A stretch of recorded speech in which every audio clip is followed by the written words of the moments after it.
Kualat kaum Zionis kena azab, ribuan senjatanya hilang di telan bumi.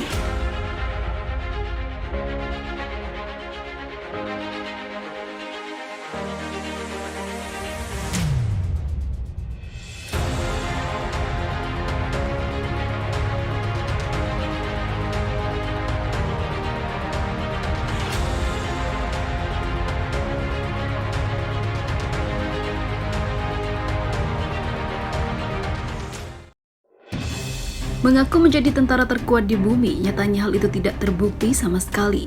Mungkin menjadi terkuat jika melawan sipil Palestina, namun sekarat menghadapi pasukan terlatih Palestina yang didukung banyak negara seperti Iran, Yordania, dan juga Lebanon. Sementara itu, pasukan Israel tengah sedih meratapi nasibnya setelah ratusan ribu senjata andalannya hilang entah kemana. Seharusnya, jika merasa menjadi yang paling kuat, tentu menjaga senjata adalah hal yang paling mudah, namun apa nyatanya? Zionis tak mampu melakukan itu. Semua bahkan cenderung menjadi ayam sayur.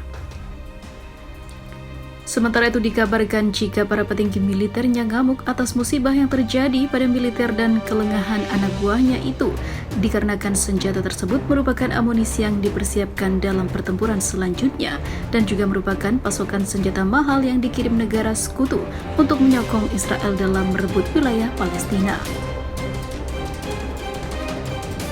Waduh, beginilah jadinya kalau terlalu serakah dan sewenang-wenang pada warga yang tak berdosa. Jadinya kualat dan harus menanggung kerugian hingga ratusan ribu dolar Amerika. Kini pasukan Israel makin tipis urusan persenjataan karena dikabarkan jika tentara Zionis harus menunggu persenjataan barunya yang tak tahu kapan akan tiba. Sementara itu, hal ini merupakan kabar gembira bagi lawan Israel karena kekuatan si militer Zionis makin tipis. Sementara itu, surat kabar Israel Haaretz Kamis kemarin melaporkan bahwa sejak tahun 2013 hingga tahun 2022, ratusan senjata senilai 15 juta dolar Amerika telah hilang dari pangkalan militer Israel, termasuk roket, 50 peluncur roket, ranjau, dan senapan mesin.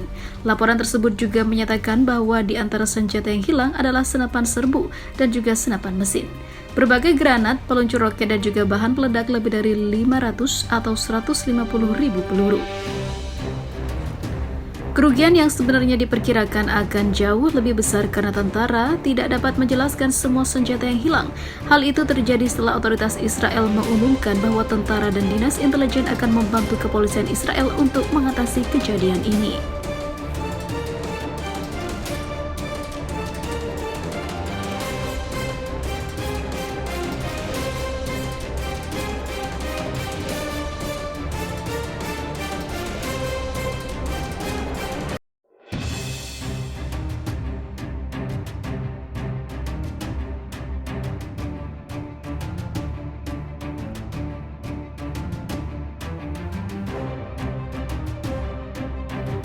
Kondisi tidak kondusif di Israel, ribuan warga Zionis saat pecah perang saudara.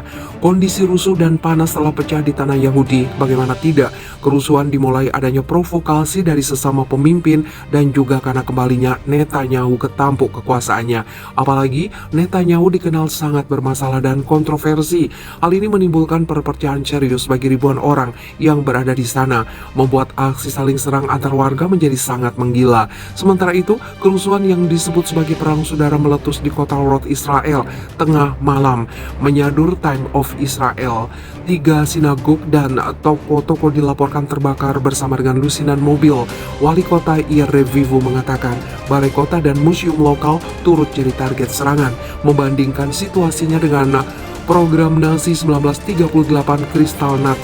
Perang saudara sedang pecah, katanya, sambil meratapi upaya konsistensi selama beberapa dekade yang telah gagal. Revivo memohon bantuan langsung kepada Perdana Menteri untuk mengatasi kekacauan ini. Status keadaan darurat langsung diumumkan di kota Yahudi Arab tersebut untuk pertama kalinya dalam beberapa dekade. Pasukan polisi perbatasan dikerahkan besar-besaran.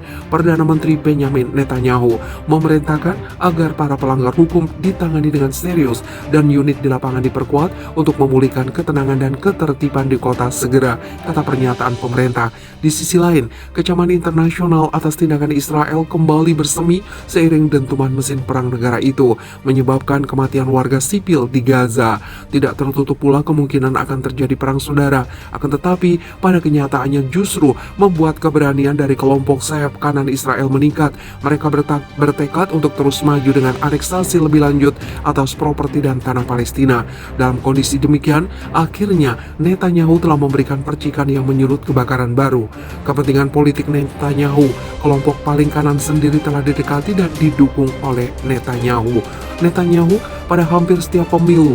Bagi Netanyahu, krisis saat ini memang memiliki satu manfaat signifikan, apalagi setelah pemilu keempat yang tidak meyakinkan secara berturut-turut. Lawan politiknya berada di ambang pembentukan pemerintahan. Upaya yang berhasil untuk mempertahankan kekuasaan menjadi tameng untuk menangkis kasus korupsi terhadapnya akan menunjukkan bahwa Netanyahu tetap menjadi ahli taktik politik yang piawai. Tetapi meningkatnya kekerasan minggu ini merusak klaimnya sebagai negarawan. Para pendukungnya sesumbar bahwa strategi diplomatiknya telah memberikan jalan keluar dari konflik Israel-Palestina. Bahkan ada yang berpendapat bahwa tidak diperlukan konsesi yang menyakitkan atas tanah dan hak Palestina. Hanya saja sekali lagi, jalan keluar dari konflik Netanyahu sekarang tampak seperti jalan buntu yang berbahaya. Dia ibarat membawa Israel ke dalam sebuah lorong panjang yang tidak jelas di mana pintu keluarnya.